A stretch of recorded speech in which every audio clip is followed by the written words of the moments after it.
shout outs to Onefour. They're the ones that 100%. They paved the way. Australia. If it wasn't for that group, I never like bigging up anyone, But if it wasn't for Onefour, it'd be the same thing. No one would be even focused on Australia. The three members of Onefour, a gang based in Western Sydney, who unleashed violence on our streets over 3 days last year. They do shit goes, you know what I mean? Like, look at Onefour. Onefour been trying to do good for how long, you know what I mean? And what they do a show and Raptor runs through the show and gets it cancelled. Like, what the fuck's the whole point in that? Like, yeah, I mean, I know a lot of kids that are just rapping solely because of Onefour. That's dope. Probably the best known drill rap group in Australia has been Onefour, who came out of Mount Druitt.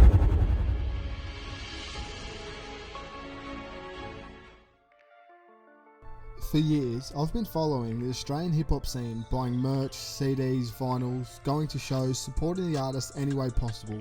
I even remember back in high school, people would tease me for listening to Aussie hip-hop, calling it corny and whack.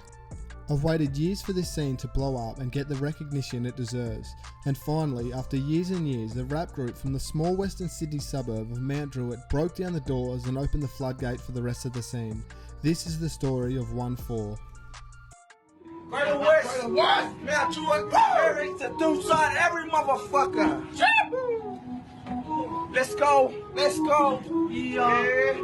What are we doing today? Listen to me, nigga, shut up. Shut up! Yeah. Listen to the team, nigga, shut up. Shut up! And the 14, nigga, shut up. Shut up! Nigga.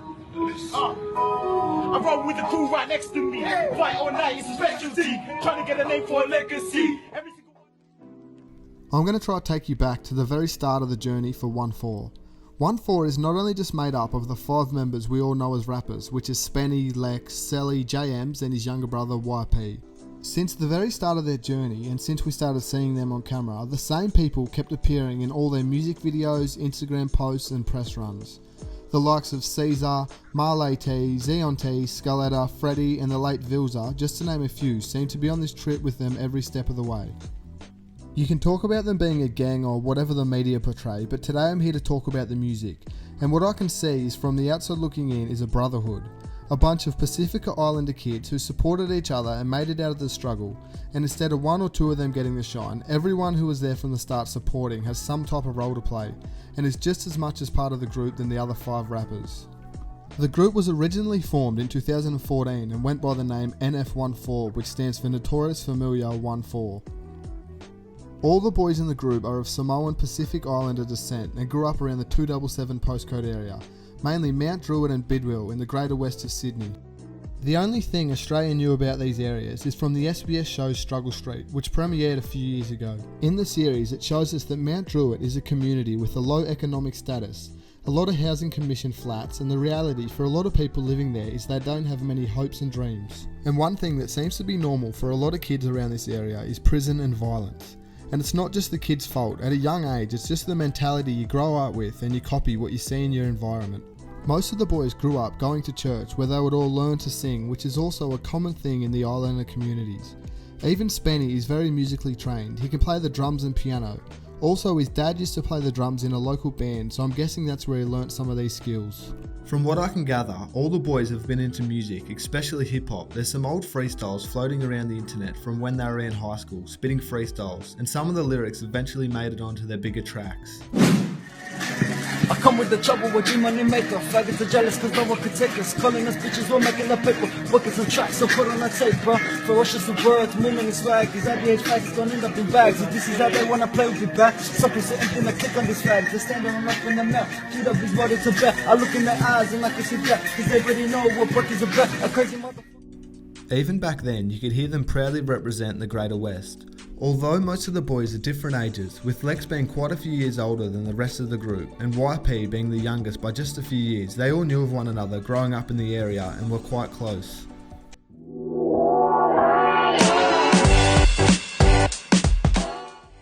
From all reports and what I can gather, Selly seems to be the first one that was really into hip hop and thought about it as more than just being a hobby. Selly was a bit of a troubled youth, finding himself in some unfortunate situations growing up in the areas he did, but he always repped the Onefour name strong and proud. He was in and out of trouble a lot and eventually found himself at a street university in Mount Druitt, which is a local youth centre that has things like basketball hoops, footy programs and recording equipment to help keep kids away from the streets and use their time more productive. It's helped run by a rapper by the name of Esky. At this street university is where he met Lex for the first time. He was volunteering there as a youth worker to help guide kids in a better direction. Here he would start to record tracks whenever he could, spitting over some classic hip-hop instrumentals. Some of his earliest influences were rappers like Big L and Wu-Tang Clan, which really reflects a lot in his earlier tracks. And back then I was into like Redman, Big L, Big L, you probably can see by my old tracks. Yeah. All the old school tracks, Biggie, Tupac, all them, Method Man, Wu-Tang. Yeah, OGs. If you listen to his older tracks, you can hear him in his music proudly being himself and rapping the Greater West and not caring what anyone thinks. Always talking about kids in the same struggle as him, and you could just see that he lived and breathed hip hop. He also credits acts like Husky and Enter as the first Australian rappers he would start to listen to. His passion for music as well was big too, so he always had a drive. Sometimes we get put off music, or sometimes we take too long to drop something, but this guy was always on his own buzz. Yeah. This is either we did a song with him or he just goes do his own thing, Like he was just always wanted to go, We speak to Sally now too, and he's dying to get on the track, we're trying to figure out ways how we could record over the jail phone and that, so yeah, rap's not dead,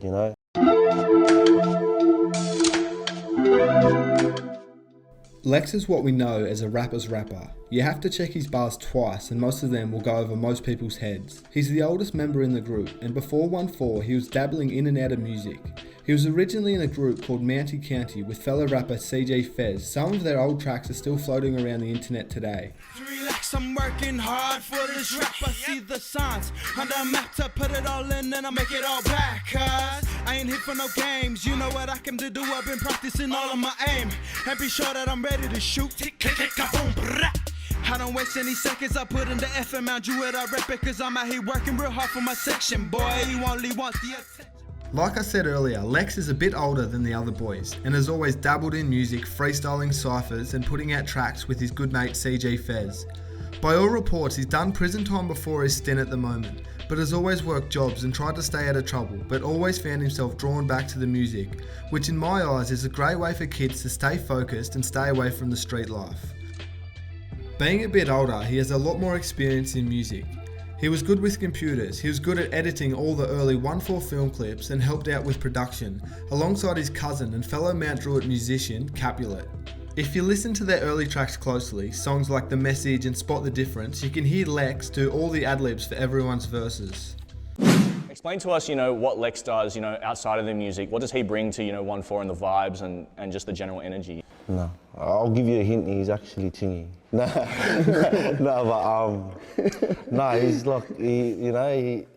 a lot older than us boys. He's a bit older than us boys, but what he brought to the team is his knowledge and his experience.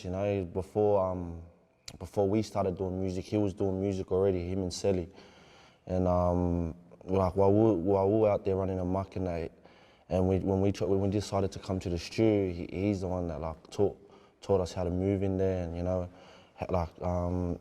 he helped us find our sound as well, and move towards this drill thing.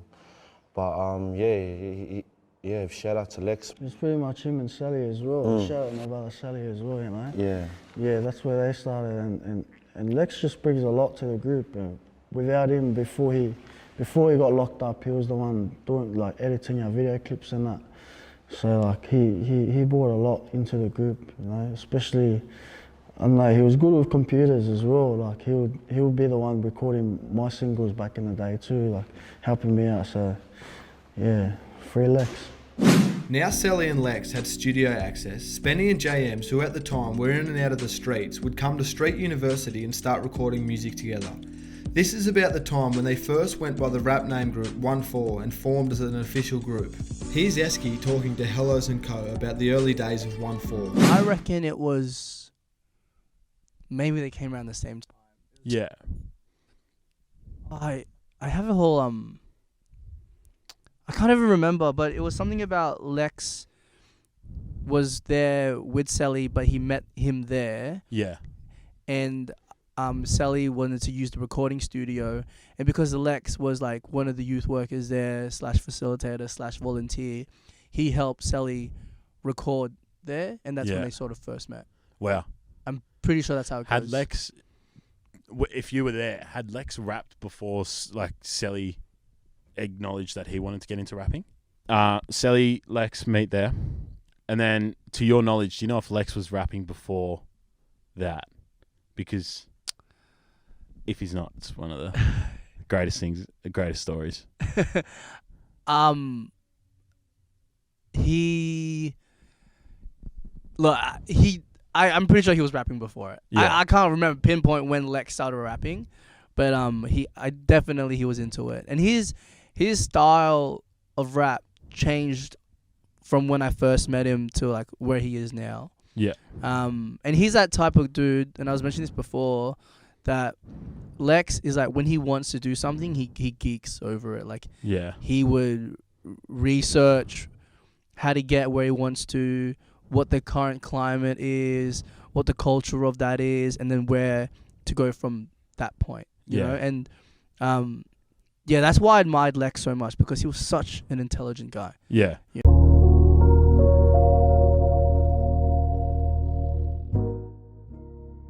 The earliest track I recall them officially recording is a track called 2770, produced by the late Hollaback Beats. On the track, it's only Sally and JM's rapping, who both at the time are kind of putting on more of an American accent and not using their natural voice. At the start, you can hear Lex shout out his group MCK and CJ Fez, but he doesn't feature in a verse on the track. The song is more of a trap style track, but the lyrics are still similar to the themes they rap about today, and they're rapping Mount Druitt proudly, even way back then. There's also another track floating around YouTube called NF14 Inner West Diss, which features Sally and JM's. The song is recorded over the classic Mobb Deep track Shook Ones, and takes shots at numerous Inner West rappers, including NASA Nova, which is crazy to think how far these artists have come over the last few years. And still today, these rappers still take shots at each other, so it's a beef that's been going on for over a decade now. Around 2016, they had limited studio access and were linking up with the late Hollaback Beats and recording any chance they could get. In January that year, they dropped their track Don't Want It, which only featured Lex and JM's. I believe Spenny was occupied elsewhere around this time and wasn't fully into making music like the other boys. The song is a step up from what they had done previously. You can hear overall that it's sonically better. This is the first glimpse as Onefour jumping on a drill track, as it's more of a 2011 Chicago drill style beat. The tracks were uploaded to Facebook and YouTube, and they had a small following, but the videos copped a lot of hate from the general public. The main reason for this is because the boys were proudly being themselves in the music videos and talking about whatever they wanted. They were wearing tracksuit and Nike TNs in the film clips and rapping Western Sydney, which not many other rappers were doing at the time. Think of it. Yeah. What was that like when they were coming up? Like, was everyone just like full speed ahead support? Yup.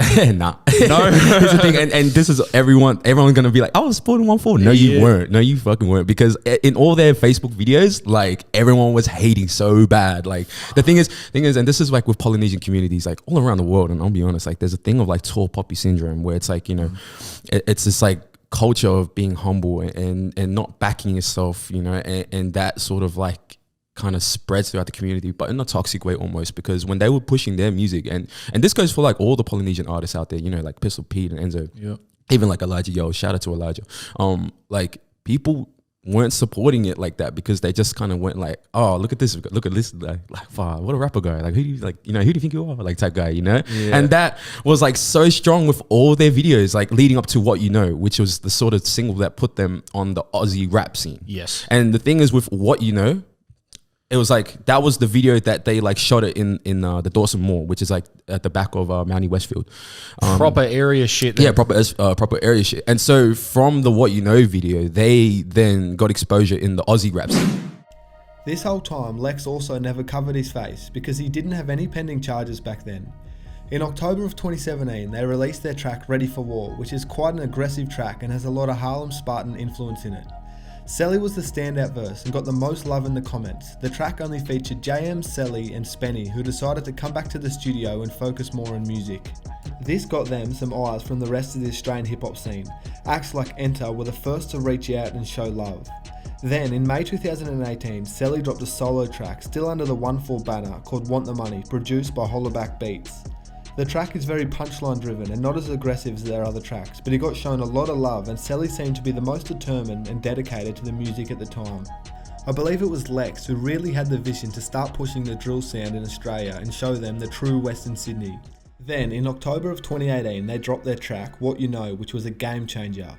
They completely dropped the American accents and used their natural Polynesian accents, and this was one of the best decisions they made. The track is a vicious, no-holds-barred drill track featuring Spenny, Lex and Selly, with Spenny also on the chorus, which is something we don't see much today.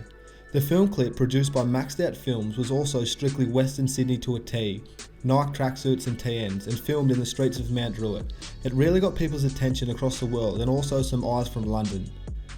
I have to shout out Pistol Pete and Enzo here for also being one of the first Polynesian rappers to use their natural accents, but Onefour were the first in Australia to do so on such a big scale. One of the great things about researching for this project was actually learning about the Polynesian islands and their culture. For those who might not be aware, the Polynesian islands are roughly 1,000 islands scattered across the central and southern Pacific Ocean, and by what I can tell look like some of the most beautiful islands and beautiful people on earth. Although a lot of people travel to Australia for better opportunities for their children. Some of the countries in Polynesia are Samoa, Tonga and New Zealand. Talking to Fez, who was like Lex's best mate and stuff. I work with Fez a lot. He was like telling me like, yeah, Lex is the one who sort of like had the vision to like go, okay, you know, we're trying to do this. We're trying to actually put it all together sort of thing. And like, actually, let's push this Onefour idea.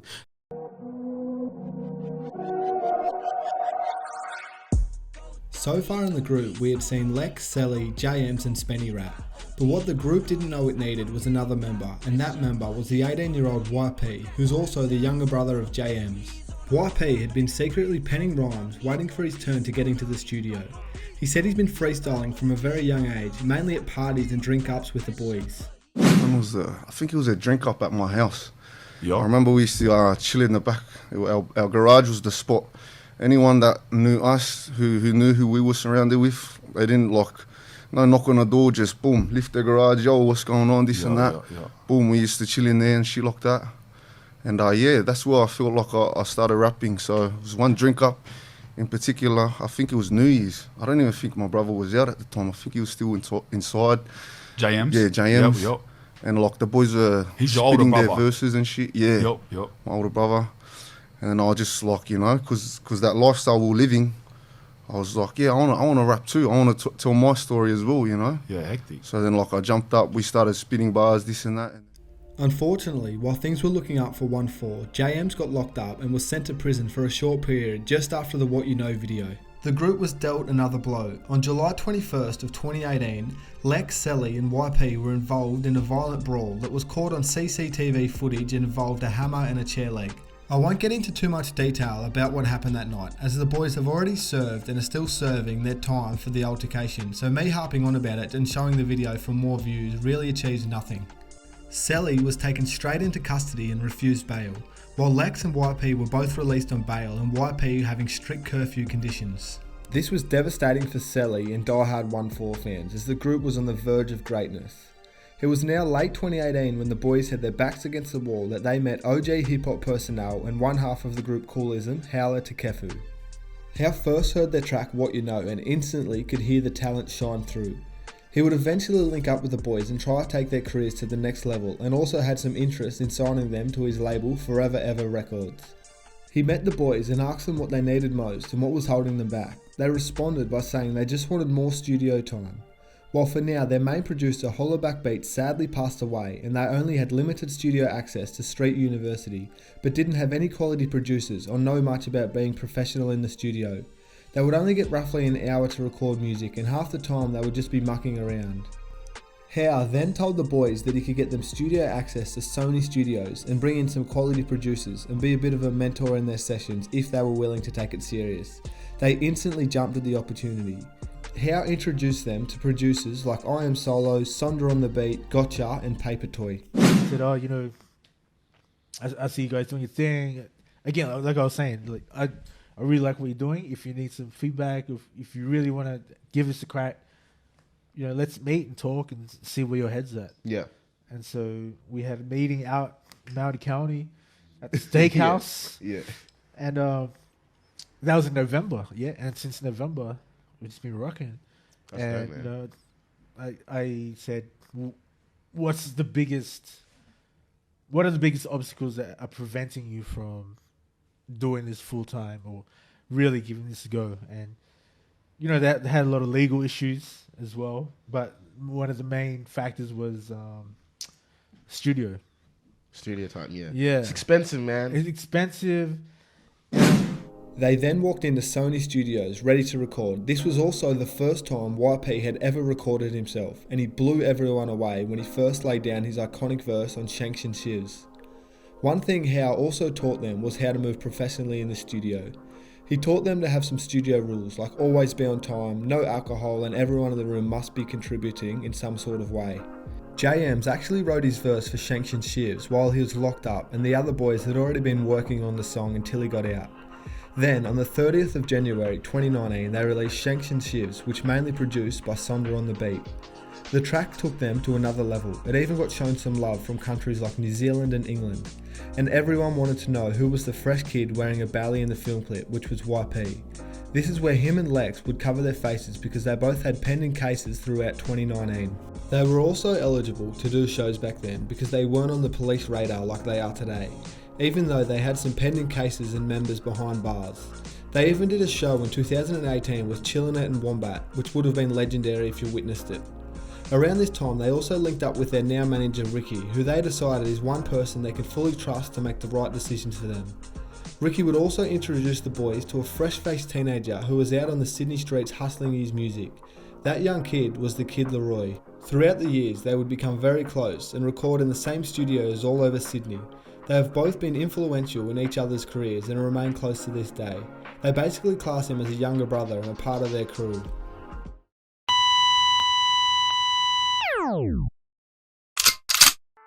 In March of 2019, the Australian hip-hop scene would change forever. Onefour dropped their breakout track, The Message. It was produced by UK's Gotcha and Pulse Beats. From JM's opening bars to the last second, the track is infectious, and you couldn't name a hip-hop fan that doesn't vibe to this track.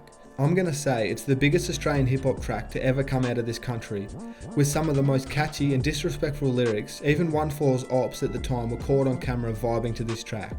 This is the moment in their career where everything shifted. The internet went crazy for this track, and YouTube reactors all across the world would be reacting to this track, showing nothing but love. Even UK rapper Dave posted himself listening to this on his Instagram story. It was even filmed in front of the Mount Druitt courthouse and what looks like to be 1,000 of their boys in the video. Australia had never seen anything like this, and at the time the views just continued to go up and up for Onefour. One thing I would have loved is for Selly to be on this track. I've always wondered what he would have sounded like if he was out when they recorded this, but I guess everything happens for a reason. Anyway, pull up the beat. I got the file, Gotcha sent the beats, and I'm like going through them, and then the message, and then the boys were like, "Yo, this one, I'm playing the beat." Yeah. So you know the beat, like the pianos or Yeah, whatever, yeah. and then you hear Rome, JM. He's like, "Yo, I got something," and then Hal goes, "Oh yeah, let me hear it." He's like, JM, I'm a Onefour veteran. Put some hookers up like my, and I'm sitting there like just listening to it, and I'm like, bro, this sounds, I don't know what this is, but fuck, it sounds hard. And he's just going. And I'm like, all right. And then I was like, yeah, record it. Yeah. Record it. Then after that, I think Lex, who jumps on after Spenny? Jumps on, then P, and then and then Lex. Was Lex last? Lex was last. Yeah. I can't remember. I haven't heard the song for a minute, but Crazy. what a moment! Like crazy fucking time, man. Most music artists who have breakout hits normally struggle to back up the track that broke them out and never fully reach the heights they once did. For Onefour, just a few months later, they went even bigger and dropped their track Spot the Difference, which again sent Australia and the internet into a frenzy. These two tracks single-handedly are the reason there's eyes on Australian rap at the moment. If you haven't heard The Message and Spot the Difference, you've been living under a rock. And again, they bring the same energy as The Message, and YouTube reactors all over the world tuning in and giving Onefour the credit they deserve. After these two tracks dropped, you had everyone in Western Sydney trying to become a drill rapper, even rappers from Melbourne trying their hand in drill music. And that's no hate, I'm happy that's the case, because some of my favourite Australian artists have come on the back of Onefour's success. They were now no longer looked at as some local street rappers. Onefour were now respected as a serious group. Although a lot of success came, so did some losses. YP had strict bail conditions while Spot the Difference music video was being filmed, where he had to abide by a curfew. A social media story featured YP and the police ended up arresting him. Howler Takefu actually ended up writing a letter to the judge, as well as some other Sony Music representatives, saying YP was actually working during the video clip because music was now his job. This would eventually be sorted and taken care of, thanks to the team they surrounded themselves with. Clubs in Sydney would now play The Message and Spot the Difference, which was basically unheard of back in 2019 for an Australian rapper to be played like that. Although shout out to acts like Manu Crooks and B-Wise really holding it down. Spot the Difference also won an FBI Radio Award back in 2019. The buzz now around Onefour was crazy. Later that year, in September, they dropped their track Lads in the Hood, and the video was basically a mini movie. The views continued to skyrocket for Onefour, although the police pressure started to get crazy for them. Police would stop them on the streets and harass them. They even announced a tour and it ended up being cancelled because police harassed the venues and basically told them to cancel the shows, otherwise they would have to up their security and hire a riot squad for the night, and no venue is willing to spend that sort of money for a show. They did end up being able to perform in Brisbane with the HP Boys in a sold out 2,500 capacity venue, and the show went smoothly with no violence whatsoever. This is one of the only shows they've been able to do with 4 members, so if you went, you were very lucky. Dave was touring Australia at the time as well, and he asked them to support his nationwide tour, but police again got involved and denied them performing. One of the most solid things I've seen is the Kid Laroi bringing out Onefour during his set while he's supporting Juice WRLD. This was before the Kid Laroi blew up, and the fact that he brought out Onefour to perform a few tracks when he was just trying to make it himself shows the type of bond they have. This is in a few brushes with the law. Were you guys always expecting this to happen with your live shows, or were you kind of surprised by that? No, not really. I didn't really think of it like that. I seen the UK drill and that it was happening there, you know, but like over here it was there, the idea was there, but I never knew it was going to happen until it actually happened. You know? At the same time, like we just, like as you said, with our run-ins with the law and that, it was just pretty much another barricade, you know, in front of us. We just knew we had to find a way to get around it. That's it, you know. So yeah, we've always, like, you know, been in situations like that. So yeah, we're the type of people that just push through it and, you know, see how we go. But yeah, shit go will happen, but it is what it is. The same thing happened to your headline tour, and I remember it was like, the media attention around it was crazy. The police attention was just so intense. I remember I had police and journalists calling me about you guys, like being like, who's Onefour's lawyer? I'm like, I don't fucking know, like how would I know, you know what I mean? I think it was intense, like on your end, like you wouldn't understand what was happening. You wouldn't understand what was happening at home, man, you know, it was crazy. But yeah, that's something else I don't want to get into too. Yeah, next subject. Things were heating up for Onefour. Their views and careers were reaching new heights, but Lex and YP both had pending cases and were awaiting sentencing. Also, Sally had just been sentenced to a devastating 10 years in prison, which was a massive blow to the group and his family. Then, on the 11th of November, they dropped their track In the Beginning. The track is basically them saying they started drill rap in Australia, now everyone seems to be following their trend. I personally think Spenny and Lex had the standout verses, but YP famously stole the show. This is the moment he removed his belly and showed the world his face. The reason for this is because he knew he wasn't far away from facing prison time.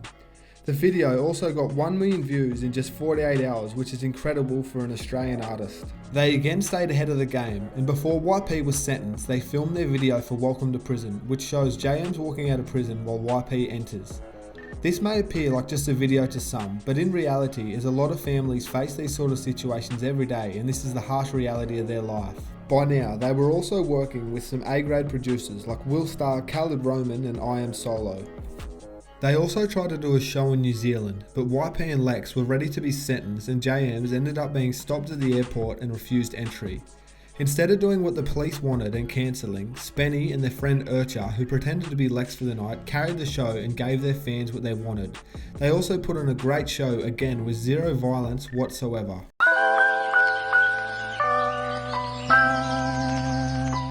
By now, YP and Lex's court dates were approaching fast, and the pressure was getting to Spenny and JMs, who would have to carry the Onefour name with just the two of them. Howlett Takefu was still mentoring the boys and trying to sign them to his label Forever Ever Records. One night, JMs called a meeting with Howe just before the other boys got sentenced. He arrived nearly in tears, asking Howe, what would you do? Sign the deal or stay independent? Howe was professional as always and said, because of me being the owner, I can't give you advice, but I'm always here for you boys. Also, if you haven't already, you should read Howe's book titled King, or listen to it as an audiobook, narrated by himself.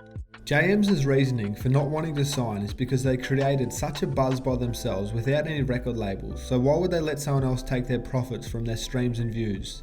They also had a lot of legal fees they had to pay for at the time. One thing I really respect about Howe is the way he's always been honest, and instead of telling JMs to sign the contract for his own gain, he was professional as ever. He would also often visit Sally in prison to explain the contract details and let him know he wasn't forgotten. They ended up staying independent and not signing with Forever Ever Records, but the worst was yet to come for Onefour just as their careers were about to blow.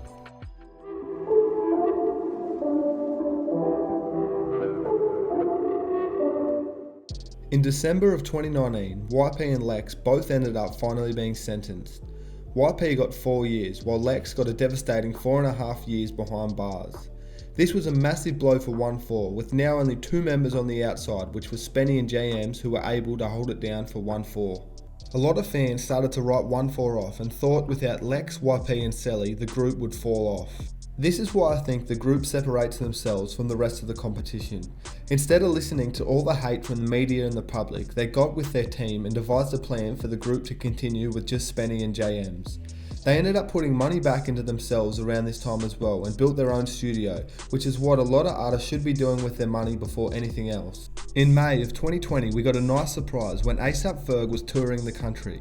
He got invited to their studio in Mount Druitt. He was supposed to only stay and take a couple of photos, but they were getting the vibe that he was ready to hear some of Onefour's music and work.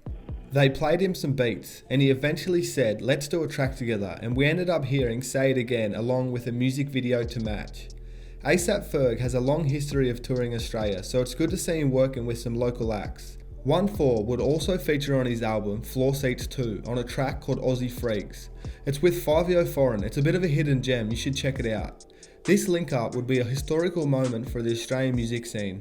In July of 2020, they dropped their first single off their EP, which they announced would be titled Against All Odds.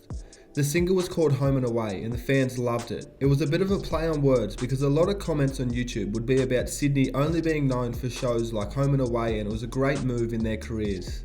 Everyone was now anticipating their debut EP.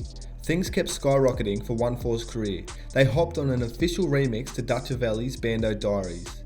Dutchavelli was on the rise at the time, so the exposure was great for Onefour. The track also featured rappers from India, Albania and France, so Onefour really held it down for Australia.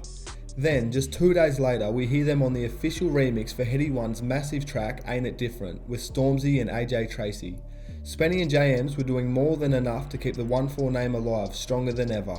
Backs against the walls, Spenny and JMs really moved well during the time the other boys were incarcerated. They then dropped another single off the EP, featuring the Kid Leroy, titled My City.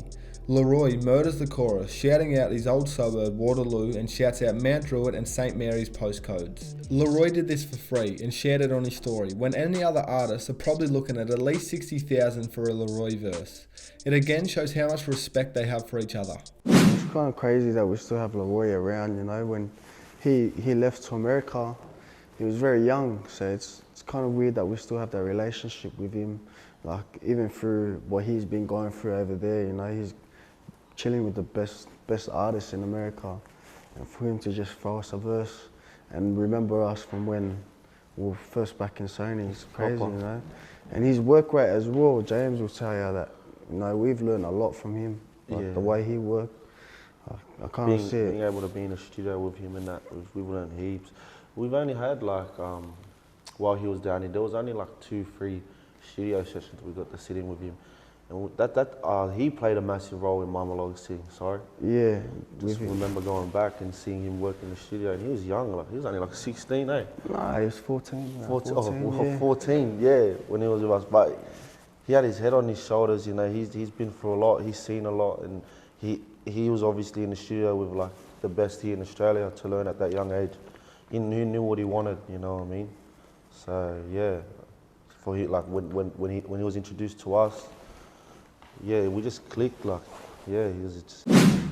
Then, on the release day of their EP, they dropped another single titled Better. It had a feature from Dutchavelli and was produced by Carnage. Again, the fans loved the track. But it was the EP everyone was most excited about, against all odds. To get a full-length project from Onefour, everyone didn't know what to expect. The intro was an old verse from Selly, which was great for fans to hear him on the album. But his verse is somewhat weird, because what he's rapping about back then is basically what's going on in his life today. The EP shows the more melodic side of Onefour, with tracks like Leaving and Heartless quickly became fan favourites. It's also noted that YP actually recorded Heartless while on house arrest when all the other boys would be out and forced to stay home and work, and ended up with probably the fan favourite track off the EP. They also cleverly put prison phone calls at the start of Selly, Lex and YP's interludes, which are rapped over some momentum style chords. The album peaked at number 7 on the album ARIA charts.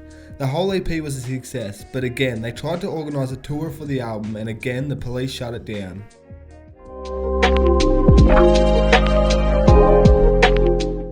The music changes its tune a bit.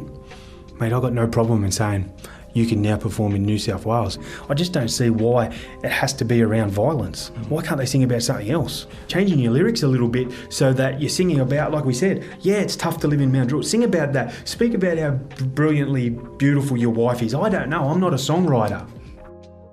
Their manager Rick even met with the police to try and bargain with them, but until they changed their lyrics, there was no way they were performing. It's even rumoured that Onefour held up their end of the bargain and the police didn't stick true to their word. The amount of money Onefour would have missed out on is ridiculous, and I'm sure they would have sold out an Australian and New Zealand tour off the back of the EP, no problems at all. They even would have had a chance to go to London to perform their music. The fact that New South Wales lets acts like Pusha T, Jay-Z, 50 Cent and Trippie Redd perform whenever they want when they all base their careers off violence and drugs. But they don't let some local boys perform who are trying to get out of the streets and be productive with their lives is ridiculous to me. They've even been known to donate money to numerous charities and organisations like Street University and other youth services. Hopefully one day the police can realise that stopping Onefour from performing isn't the answer at all, especially when any other drill rapper in this country is free to perform whenever they like. The police pressure Onefour has faced really hurt their careers, but at the same time gained them a lot of publicity they wouldn't have reached without all the attention. Not doing tours really hurts their chances to really connect with die-hard fans and gain new fans by being added to festival lineups all across the world. They have a decent fan base in the UK and New Zealand. I'm sure if they were allowed to do shows in Australia, they would already have organised an international tour and connected with other artists all across the world. Even start to get invited to platforms like Daily Duppy, Fire in the Booth and No Jumper with Adam22 and gain new fans from every corner of the world. The thing I'll say is the way Onefour have handled this whole situation has been super professional, especially JMs and Smith. Gangs and experiences of violence themselves, police said that this music was dangerous, it was going to incite violence, and they pressed the venues, they stopped groups like Onefour from being able to perform their shows live. And what you're telling me is that in some instances, police met with representatives of those artists and said, if you stop rapping about the violent stuff and start rapping about something more positive, we will actually stop putting pressure on you and we'll let you perform. That's exactly what I've been heard by multiple rappers and multiple managers from New South Wales and Victoria. That's what they were told. And in Victoria, those promises were honoured, but the opposite happened in New South Wales, where they continued to pressure venues to cancel these shows. JMs and Spenny released a few more tracks while it was just them two. Tracks like Street Guide Part 1 and 2 with CJ's 7 side, and the more melodic radio track How We Livin' with Capulet. They even got some major brand deals from places like JD Sports and appeared on billboards all throughout Australian shopping centres. Then, in February of 2022, finally the long-awaited return of YP was upon us. He was officially released from prison after 2 years away. The rap game was excited for him to be back home and drop some bars for us. He said in prison he just tried to stay focused on working out and keep his mind busy until he got out. He did a whole interview with Spanian when he got out. It's called The Search. You should check it out in full if you want. He then released a solo track called Out of Sight. This is a track where he reflects on the mistakes he's made and how prison made him miss things like birthdays, funerals and watching his younger siblings grow. He also featured on the cover of a men's health magazine promoting all things mental health and fitness. The rap game is definitely in a better place now he's free. Since Onefour burst onto the scene and put Australian drill music on the map, numerous other artists have started to do drill music. Some other drill artists who are from the same areas as Onefour are LF70, Young Six and Section 60, which Onefour appear in a lot of their music videos and support them any way possible. Acts like Knox 78 and No Money Enterprise have shown love to Onefour and said they were one of their biggest influences. Most artists in this country rapping after 2019 when the message dropped would have some sort of influence from Onefour whether they like it or not. But with all the love comes a lot of hate. Numerous artists now will name drop Onefour and their crew in songs just to try to gain any sort of clout because of how popular they are. Some beefs have been going on back years, but others are just trying to do it for some attention. Either way, I think the scene is definitely in good hands since Onefour has been making music. The last year or so, they've remained relatively quiet, dropping 2 tracks, Cap and Cruise Control, both hitting millions of streams. They also famously come on stage at the Kid Leroy's sold-out show in Sydney, which again shows the love and respect Leroy has for these boys. I think for now they will be plotting some sort of album, or waiting for the other boys, Lex and Selly, who are both still in prison and set to be released in 2023. Selly appealed his charge and got it reduced, which is great news for fans like myself. Until then, I hope you enjoyed this documentary. Please like, subscribe, leave a comment and let me know what you think. It wasn't easy putting this together, so everything helps. These guys have been banned from performing in Australia. And guess what? I don't fuck with that. So tonight, I'm gonna fucking give them what they deserve, and they're gonna come out here and do a few songs for us tonight. Let's fucking go, Sydney. Make some noise for your very own Onefour.